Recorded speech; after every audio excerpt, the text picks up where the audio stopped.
Esse vídeo é para você que acha que a Paimon é uma companheira de viagem fofa e inocente que ajuda o viajante em sua jornada. Você pode estar muito enganado. Aqui é Mitch Soushi falando. E hoje, vim trazer uma curiosidade para vocês e algumas teorias também. Vamos lá!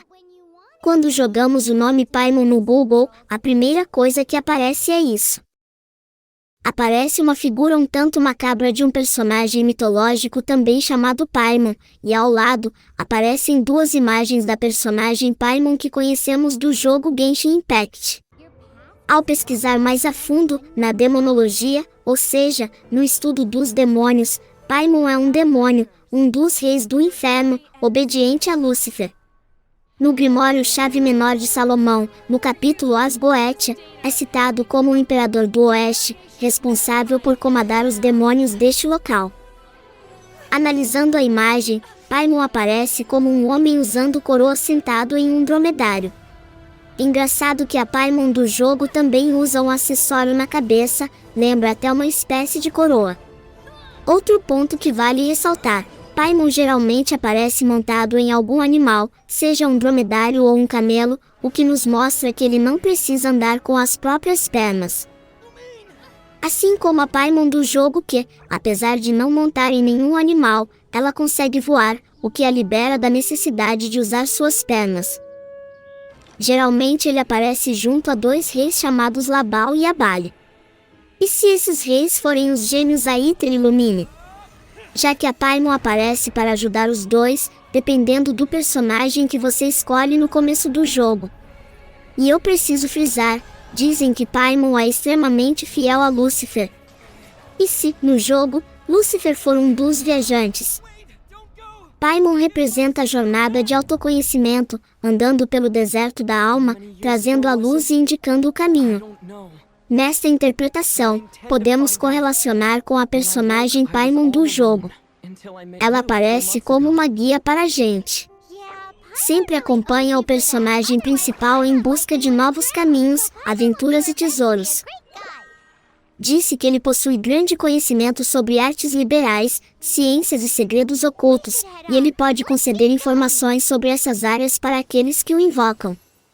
Percebemos aqui que Paimon é dono de diversos saberes e habilidades e que pode compartilhá-los com quem pedir por eles. Trazendo essa informação para o jogo, e se foi a Paimon que concedeu a capacidade de manipular diversos elementos ao personagem principal? No caso, estes elementos são conhecidos como visões. E, até onde eu sei, nenhum outro personagem do jogo tem a habilidade de manipular mais de uma visão, a não ser o personagem principal, que, coincidência ou não, está acompanhado de Paimon. Já em seu lado negativo, comanda o ódio e a hipocrisia. Por exemplo, na demonologia medieval, ele é frequentemente associado a influências negativas, sendo descrito como um demônio que pode seduzir os humanos com promessas de conhecimento, poder e riqueza, mas que também pode levar à destruição espiritual. Se formos parar para pensar bem, a Paimon de Genshin Impact faz exatamente isso com o jogador. Ela é um tanto gananciosa, e é movida pela gula. A Paimon sempre tenta fazer o jogador buscar por tesouros e comida ao longo da jornada. Paimon, na verdade, era um anjo do Senhor e pertencia à Ordem dos Potestades, que é tipo uma categoria de anjos. Seu antigo nome era Umbriel. Porém, foi persuadido por Lúcifer a ficar ao seu lado na rebelião contra o céu. Com a derrota de Lúcifer e seus anjos rebeldes, Umbriel foi lançado ao inferno junto com os outros anjos rebeldes, se tornando um demônio chamado Paimon. Em algumas anotações de estudiosos é dito que se o rei Paimon aparecer sozinho, um sacrifício deve ser feito para convocar Lebal e Abalon, dois reis que servem a ele, mas nem sempre o acompanham. Questionamento final: se Paimon fosse uma criatura tão inocente e fofa assim, acho que a Mihoyo não teria colocado esse nome nela, não sabendo que esse é o nome de um demônio. Então, por que deram esse nome? Qual a verdade por trás disso? Será que a Paimon vai revelar seu verdadeiro eu mais para frente no jogo? Outro ponto relevante, assim como Paimon, Barbatos, Morax, Baal e outros deuses e arcontes também são nomes de demônios presentes no Grimório de Boetia. Se formos seguir essa linha de raciocínio, Paimon pode ser uma deusa também, sendo que os únicos que recebem nomes iguais aos demônios de Boetia são os arcontes. O resto dos deuses recebem apenas nomes parecidos ou baseados, por exemplo Marcosius, que é o Goba, tem seu nome baseado em Marcosias do livro de Goetia. Andrius, o Lupus Boreas, o deus lobo de Mondstadt, foi baseado em Andras, que também é de Goetia. Esses dois exemplos de deuses têm nomes parecidos com os citados em Goetia, tendo uma ou duas letras modificadas. Mas os arcontes possuem nomes exatamente iguais aos demônios de Goetia, que é o caso de Paimon. Então isso significa que Paimon poderia ser uma arconte? Ou uma deusa de magnitude igual ou maior do que os arcontes? Mas vale ressaltar que demônios de Boetia podem ter sido considerados deuses em outras culturas.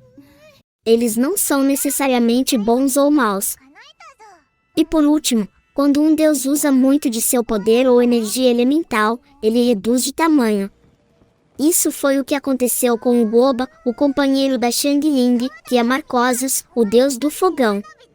Se você quiser ver a história completa do Goba, fiz um vídeo completinho sobre isso. Vou deixar aí no card. Enfim, voltando. Se formos levar isso em consideração, percebemos que Paimon é uma criatura realmente pequena, quase do tamanho do Goba. Então, talvez ela seja uma deusa que, ao usar grande parte de seus poderes para atingir algum objetivo, acabou encolhendo. Isso faz muito sentido para mim. Mas aí surge uma dúvida: para que ela usou quase todos os seus poderes? Já que provavelmente sabia que reduziria de tamanho e perderia uma parte dos poderes. Ela deveria ter algum motivo muito bom para fazer isso. Alguns dizem que Paimon é a deusa do tempo, outros dizem que ela é uma das 3 deusas da lua. E você, quem acha que é? Já que Paimon tem em suas roupas alguns padrões que encontramos nas torres que encontramos na página de entrada do jogo, assim como nas estátuas dos arcontes. E essa deusa do tempo, que se chama Staroth, governou Mondstadt ao lado de Venti no passado. Apesar de ser muito misteriosa, sabemos que ela se envolveu com o povo de Encanomia e Mondstadt. Algumas coisas suspeitas que acontecem no jogo e que podem nos fazer acreditar que Paimon é a deusa do tempo. Quando entramos no menu da Paimon, tudo congela, menos ela. Além de que em seu menu, ela nos dá a possibilidade de mudar o tempo no relógio. E por hoje é só, pessoal. Me digam, vocês já pensaram nessa teoria? De que Paimon pode ser uma deusa? Comentem aí embaixo. Muito obrigada por assistirem. Deixem um like se gostaram do conteúdo e não esqueçam de se inscreverem. Até a próxima!